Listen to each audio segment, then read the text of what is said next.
La ciudad de Sion sumergida no conocía el sol. Una bruma perpetua, espesa como caldo de carbón, se aferraba a sus callejones retorcidos y a sus casas de piedra húmeda. No era una niebla natural, sino una pesadilla hecha atmósfera, un manto de desesperanza que se filtraba en los pulmones y en el alma. La noche no era un periodo de tiempo, sino una condición permanente. Las lámparas de aceite escaso apenas dibujaban círculos pálidos de luz que la oscuridad devoraba con avidez. En este lugar, los rostros de la gente eran máscaras de resignación y sus pasos un arrastrar silencioso de cadenas invisibles. La ley no era la compasión, sino el puño de hierro de los que tenían suficiente para comer a costa de los que se consumían en la penuria. En el corazón de este reino de sombras vivía Elira, una mujer cuya juventud había sido tallada por la dureza, pero en cuyo pecho ardía una brasa que la oscuridad no podía extinguir. No era una guerrera con espada, ni una princesa en una torre. Era una tejedora y sus manos callosas y hábiles conocían el lenguaje de los hilos. Su taller era una habitación diminuta y fría, pero en ella, entre madejas de lana ordinaria, guardaba un secreto extraordinario. Un pequeño frasco de aceite de oliva puro y dorado que destellaba con una luz propia cuando la luz común se apagaba. Era su tesoro, la última herencia de su abuela, quien le susurró antes de morir: «Este aceite no es para el hambre del cuerpo, hija, sino para el hambre del espíritu. Algún día sabrás por qué lo guardé». Elira no solo luchaba contra la oscuridad exterior, batallaba contra la que quería colonizar su corazón. La tentación de la amargura era un susurro constante en su oído, una voz que le recordaba cada injusticia, cada pérdida, cada rostro hambriento. Pero en medio de esa batalla comenzaron los sueños. No eran las fantasías caóticas del cansancio, sino visiones de una claridad desgarradora y llena de propósito. Soñaba con una fuente seca en la plaza del mercado que, de repente, manaba agua clara. Soñaba con una semilla diminuta, plantada bajo las piedras, que se convertía en un árbol tan gigantesco que sus ramas rompían la bruma y sus hojas curaban las enfermedades. Y en el sueño más recurrente, una voz, no de trueno sino de profunda quietud, le decía: «Tu luz no es para esconderla bajo un cajón. La luz que se da, se multiplica. La fe que se actúa, se convierte en sustancia».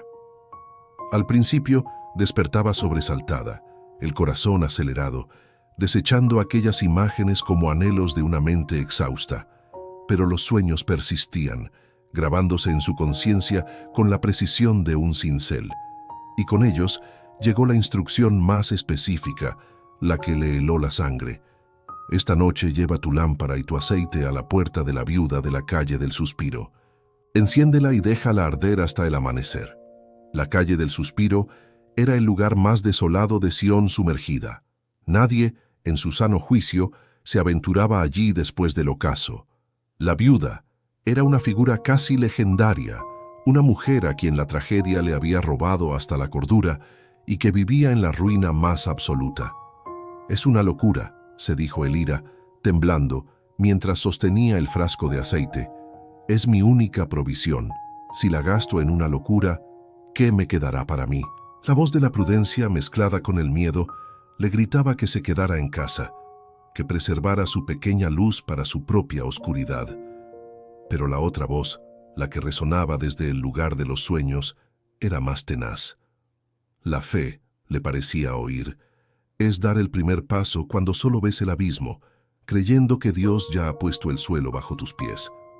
No se trataba de no tener miedo, sino de elegir que su confianza en aquel que le daba los sueños fuera más fuerte que su temor. Aquella noche, con las manos temblorosas y una oración silenciosa en sus labios, Elira salió a la oscuridad. La bruma era tan densa que parecía un muro negro. Su pequeña lámpara, alimentada con las primeras gotas de su preciado aceite, era apenas un punto de luz titilante, un grano de mostaza en un océano de tinta. Cada sombra le parecía una amenaza, cada sonido, un peligro. Llegó a la puerta de la viuda, una estructura de madera podrida que se inclinaba como si también hubiera perdido la esperanza. No había sonido dentro, solo un silencio que gritaba desolación. Siguiendo la instrucción del sueño, encendió la lámpara y la colocó con cuidado en un hueco protegido de la pared. La pequeña llama se aferró a la mecha, danzando con valentía contra la noche. «Señor», susurró, «que esta pequeña luz sea lo que tú quieras que sea». Y se marchó, su corazón latiendo con una mezcla de terror y una paz inexplicable. A la mañana siguiente, antes del alba, volvió a la calle del Suspiro, esperando encontrar la lámpara vacía y apagada, su ofrenda consumida sin fruto. Pero lo que vio le detuvo el corazón. La lámpara no solo seguía encendida, brillaba con una intensidad que no era natural, bañando la puerta de la viuda en un cálido resplandor dorado, y allí en el umbral había una canasta. Dentro no había riquezas, sino algo más milagroso: panes recién horneados, aún calientes, y un pequeño frasco de miel. No había nadie alrededor, solo la lámpara ardiente y la provisión silenciosa. El milagro no terminó ahí. Esa misma noche el sueño regresó.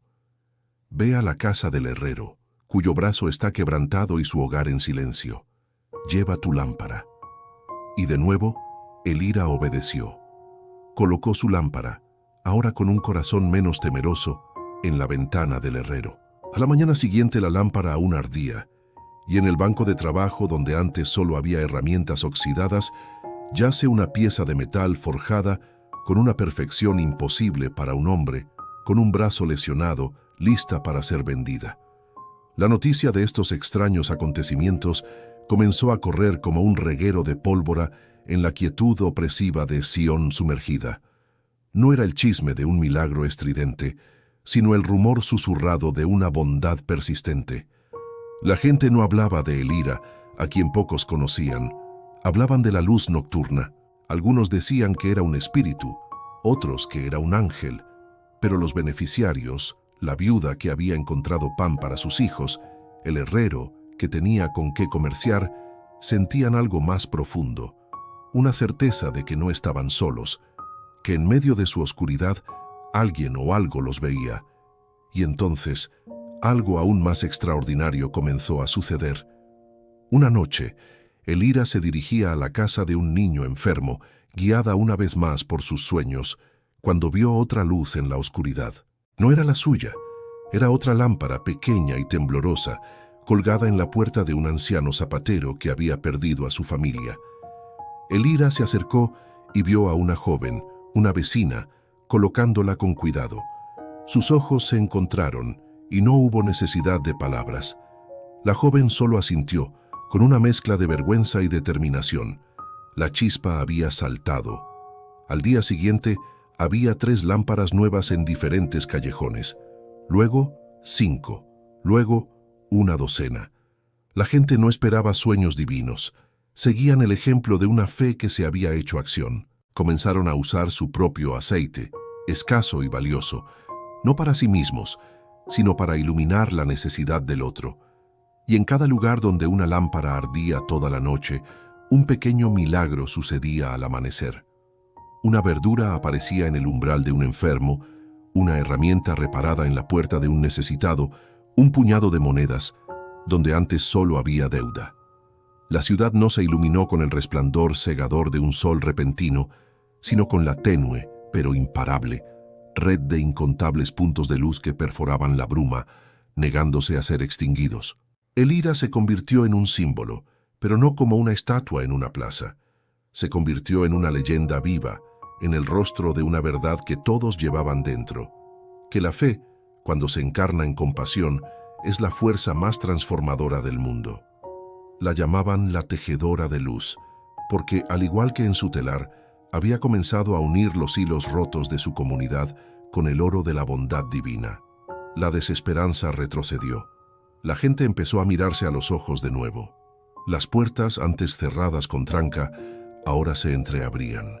La bruma misma pareció hacerse menos espesa, no por un cambio climático, sino porque la luz colectiva de cientos de lámparas y de corazones reavivados la estaba disipando. Con el tiempo, Sion sumergida dejó de merecer su nombre. La llamaron Sion del amanecer permanente, no porque el sol brillara, sino porque habían aprendido a generar su propia luz desde dentro. Y la lección de Elira, la que se transmitía de padres a hijos, era esta: nunca subestimes el poder de un acto de fe, por pequeño que parezca. Tu obediencia en la oscuridad es la mecha que Dios usa para encender un milagro. Tú sí, tembloroso e imperfecto, puedes ser el inicio de un amanecer para alguien que ha olvidado cómo es la luz. No tienes que tener una fe gigantesca, solo una fe que sea tan real como para mover tus pies y entregar tu aceite.